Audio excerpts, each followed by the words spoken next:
It's been a healthy competition, I think. I mean, like some days they're going to win and some days we're going to win. I really feel like iron sharpens iron, so I really feel like we've really gotten better over the spring ball. We really came together close over the summer, and then finishing up fall ball, I think we're at a pretty good place. Does it get difficult to do it 3 or 4 weeks in a row? I mean, do you start kind of understanding who's going to be across from you all the time, and how much good does that do? Well, yeah, I mean, you're going to learn kind of the tendencies of the other guy, and kind of you can kind of cheat the play, I guess. You can based off their stance or based off what they're calling out, right?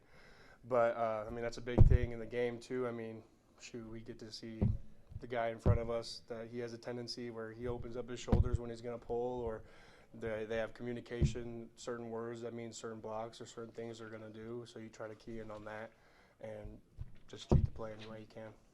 Is there a certain lineman that you're like most excited to go against on the offensive side? I mean, our starting O is pretty solid up front, so I mean, I feel like I get a pretty good look every time I go against them. I mean, I move from being an end, four-eyed, to a nose, to a shade, to a three, to opposite four-eye. So I get to go against those guys every day a lot. So I'd say they're all pretty solid together.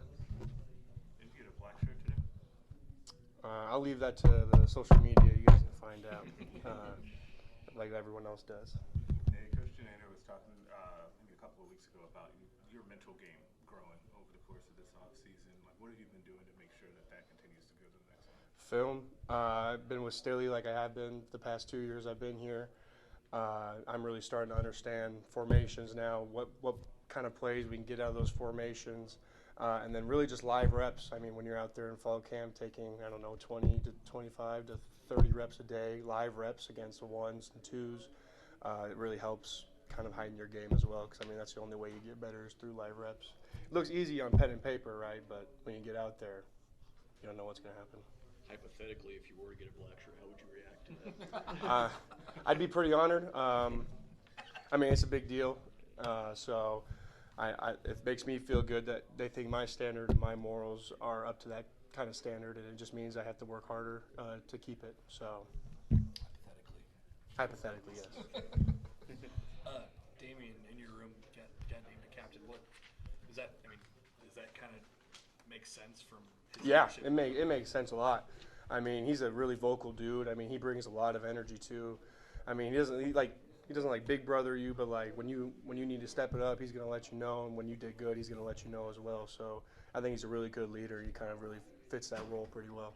Has he always been like that? Because you played with him for a couple years now. Or have you kind of seen him grow into that role? Yes, when I first got here, I mean, he was with Darian behind his brother, kind of learning from him. I feel like in the last year, we got to see him kind of come out of his shell and become that kind of leader role. And then this year, I mean, he's just made leaps. And so, I mean, shoot, I listen to him. I follow him wherever he tells me to go. So I'm really happy that he got named as a captain. What do you see from Illinois? Have you dug much into that yet? Yeah, I mean, they're going to be a tough team, you know. I mean, compared to last year, they have a new offensive coordinator, new coaching staff. So we've just been watching kind of what kind of plays he liked to run. Compared to his last school. And then, I mean, they're going to be solid up front like they usually are. I mean, last year you saw what they did to us. So can't let it happen to us again. And, I mean, I'm going in there with a chip on my shoulder at least. So. Yeah, I was going to say that game motivates you. Yeah, for sure. I mean, it's great that we get to have that as our first game. I mean, there's no warm-up. There's no soft punches. It's going to be a brawl, I feel like. And it's going to be a pretty good game. Do you think because of that, guys are going to be motivated? Obviously, it's the first game, but still just coming out with maybe a little extra energy because of it? I mean, yeah, but I feel like we have to come out every game like that because, you know, Nebraska takes a lot of stuff, a lot of heat in the media. So, I mean, I'm every game this year, I'm play with a chip on my shoulder to prove them wrong. But at the end of the day, it's one game at a time. So for now, I'm focused on Illinois. What's the challenge in facing a team, like you said, new coaching staff, new coordinators? Is that different than preparing for somebody you maybe are a little more familiar with? I mean, yeah, because, I mean, with coaches that have been there a long time, I mean, you kind of get an understanding of what they like to call and what they don't. So with the new coach that they have now, I mean, all you really have is his old school tape. And then I guess we had a little bit of the spring game, I guess. But, I mean, that doesn't really show you anything. So really just a lot of film from his past school. But on the flip side of that, is it easier to hammer home the message that that you guys have to focus on yourselves because there's just so much unknown that you'll have to adjust in game?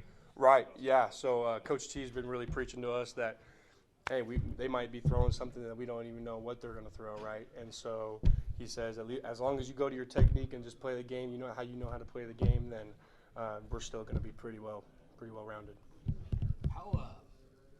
How fun is it to stop the run?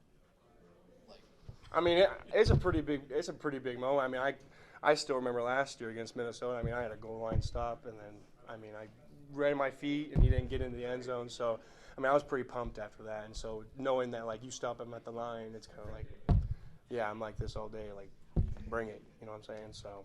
and you play a team that kind of wants to get downhill, you know, and that. Oh yeah, their backs are pretty good. Number 2, Chase, he's pretty good. He's really quick, and then number 26, Epstein, he's more of their downhill runner. So, I mean, he hit me last year, and I felt it a little bit more. But compared to now, from myself last year, I feel like I've matured enough to kind of take on those hits and kind of bring a little bit more power. So.